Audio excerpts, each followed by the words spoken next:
Aiza yang kita kenali sebagai pengusaha wanila dan terkenal sini sebagai Amani Wanila Temelung, ANT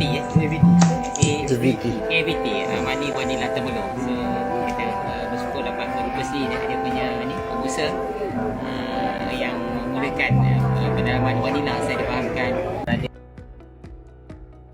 Vanilla di Malaysia. Saya bermula pada tahun 2008 hanya dengan 200 pokok saja. Ketika itu saya mendapat benih daripada sebuah syarikat yang membekalkan benih spesies yang kita tanam ni, Planifolia itu berasal daripada Mexico, tapi banyak dibawa ke Indonesia, telah ditanam di Indonesia sekitar 200 tahun lebih dulu. California datang daripada banyak negara datang. Orang Malaysia tak datang begitu. Tapi bila daripada California tu dia bagi tahu potensi tanaman ni dekat luar negara harganya boleh mencecah sampai 400-500 USD 1 kilo. 1 kilo. So ketika tu saya pun bersemangat dapat semangat daripada dia tu. Jadi dia minta saya tanam lagi. Berapa banyak yang dia akan beli . So lepas tu bila kita yang daripada California tu dia sangat beli. Kemudian kita ada pembeli juga daripada US juga. Banyak pembeli daripada Europe, Perancis, Belgium. Kemudian kalau kat sebelah Amerika sana di California, Colorado tu lah beberapa negeri dia. So dia datang sini, saya punya idea saya tanam tak ada banyak So daripada situ saya dapat hasil vanila. Saya tak perlu tanam banyak-banyak lagi. Kita jadikan Temelung ni sebagai pusat pengumpulan hasil vanila di Malaysia. Pengenalan ringkas tentang vanila. Pertama, asal-usul vanila berasal dari kawasan tropika di Amerika Tengah, khususnya Mexico. Kedua, spesies utama, Vanilla planifolia, Vanilla tahitensis, dan Vanilla pompona. Ketiga, pendebunga, di habitat asalnya, pendebungaan dilakukan oleh lebah melipona. Namun, di kawasan lain, pendebungaan biasanya dilakukan secara manual kerana ketiadaan pendebunga semula jadi. Keempat, nilai ekonomi. Vanila merupakan salah satu rempah paling mahal di dunia selepas saffron, disebabkan proses penanaman dan pemprosesannya yang rumit. Tak menang tangan. Malaysia daripada 1 tambah 2 tambah 3 tambah 4 tambah alhamdulillah daripada 2 meja saja, 3 meja saja yang kita buat di sini. So dia jadi berkembang menjadi tempat agrotourism. Dan yang lebih syoknya kami kena kreatif kat sini untuk menarik lagi minat orang lain. Kita buat edutourism, pelancongan education. So kita dah latih lebih rasa sekali lebih kurang 200 lebih idea untuk menerapkan penggunaan vanila asli.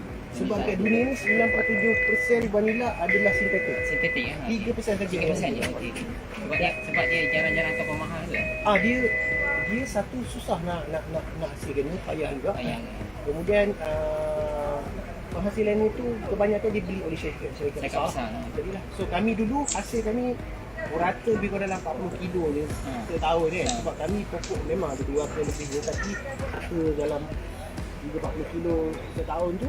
Daripada situ kalau keluar harga RM1,000 tu RM40,000 habis lah. Ini buat aiskrim, kita boleh simpan lagi, kita boleh pelbagai apa juga value add. Dah boleh sustain lah untuk value add ni ke alhamdulillah sekarang ni kami tak boleh ekspor lagi. Tak boleh ekspor lah. Setakat ini peserta kami hantar belum cukup lagi. Sekadar cukup untuk penggunaan kafe kami. Aiskrim lah. So vanila ni bukan hanya boleh buat aiskrim, kami ada galeri. Galeri tu kita buat kosmetik. Dalam segmen personal care dan kosmetik kami ada deep sleep spray, lavender, vanilla, marjoram. Kita bancung dalam tu bagi untuk orang ada masalah insomnia, anxiety, migraine, kita spray laku juga. Kita buat body perfume. Kita produce sendiri juga. Kita buat lagi, so alhamdulillah setakat ini kita punya pengunjung 5,500 ke 6,000 orang setiap bulan. Kaedah penanaman vanila yang sesuai di Malaysia. Pertama, kaedah penanaman secara semula jadi. Kedua, kaedah penanaman dalam bakul. Ketiga, kaedah penanaman di tanah dengan menggunakan kayu. Keempat, kaedah penanaman di tanah dengan menggunakan pokok Gliricidia sepium. murah sikit dia pakai ini. Ataupun kalau kami ajar peserta 3 benda lah yang penting tu. Dia punya kemampuan, kewangan, tenaga dia orang, kreativiti dia orang. Yang lain semua kami ajar. Itu pulang pada dia orang nak bagi tanaman vanila ni. Kita tanam 3 tahun pertama tu peringkat untuk membesar. Boleh 2 tahun, setahun setengah dia boleh berbuah, tapi akan merosakkan. Kita syorkan pada semua yang dalam pelbagai masa 3 tahun. 3 tahun tu permulaan tu memang tak ada hasil lagi lah. So perlu streskan ni. Sakit boleh tu perlu streskan ni. Sakit boleh tu ni. Dia sakit dia akan keluar ke bunga. Pada bunga tu dia akan keluar buah. Okay. Buah tu kita kering dah. So macam peserta kami beli buah hijau. Sebab proses yang paling susah sekali adalah proses pengeringan. Walaupun grade buah tu cantik, grade A, double A, tapi pengeringan yang tak betul dia akan drop jadi CD. So kemudian inilah buahnya yang telah dikeringkan. Dia punya bagusnya kalau kita buahnya di sini ni dia cakap dia masih ni. Kalau buah yang dijemput dan dijual di sini dia akan kering, dry. So agak kering. So yang ni kalau chef hotel nanti semua dia akan beli. Dia suka dengan tengok di situ. Dia akan pegang. Ini lembut sini. Ini grade yang bagus lah. Dia kita sorting lah. Dia punya grade lah. Kan dia akan masuk dalam makan apa sebenarnya? Pastry. Dia punya pastry. Okay. Dan ni dia punya isi dalam tu. Daripada satu batang pot ni tu. Daripada satu pot ni tu. So ini lah dia punya tu. Isi kandungan dia. Dia pakai blend lah ni? Kita scrape. Scrape. Oh, scrape. Okay. Kita scrape dia ke bumi. Satu saya demo.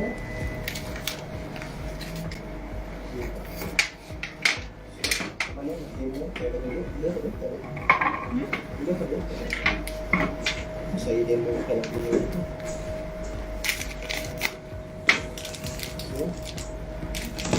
Ini planifolia NG. Planifolia NG bau dia memang wangi. Bau dia memang biasa je. Wangi lah juga, tapi dia ada satu spesies lagi yang very strong dia punya smell bau dia tu. Black Tahiti. Yang ni more to food industry. Untuk orang nak buat makanan, nak buat apa-apa saja berkaitan makanan. So cara nak guna dia, kita akan belah dia. Yang tu buang punya ni. Okay. Belah.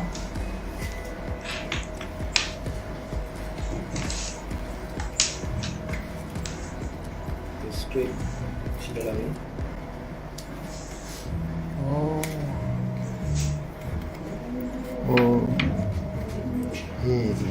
Okay.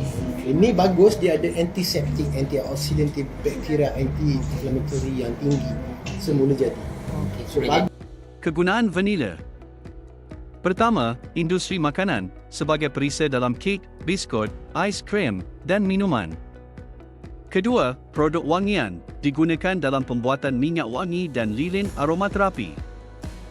Ketiga, perubatan tradisional digunakan dalam beberapa budaya untuk sifat antioksidan dan anti radang. Paparan berikut menunjukkan jadual data keluasan, pengeluaran dan nilai pengeluaran rempah ratus lain negeri Pahang, Malaysia, 2023. Harapan industri vanila pada masa akan datang. Pertama, peningkatan hasil tanaman. Kedua, penggunaan teknologi pertanian. Ketiga, sokongan dasar dan infrastruktur. Keempat, kelestarian alam sekitar. Dengan kerjasama semua pihak, termasuk petani, agensi kerajaan dan pemain industri, semoga vanila tempatan mampu menjadi salah satu komoditi bernilai tinggi yang menyumbang kepada ekonomi negara dan daya saing pertanian Malaysia.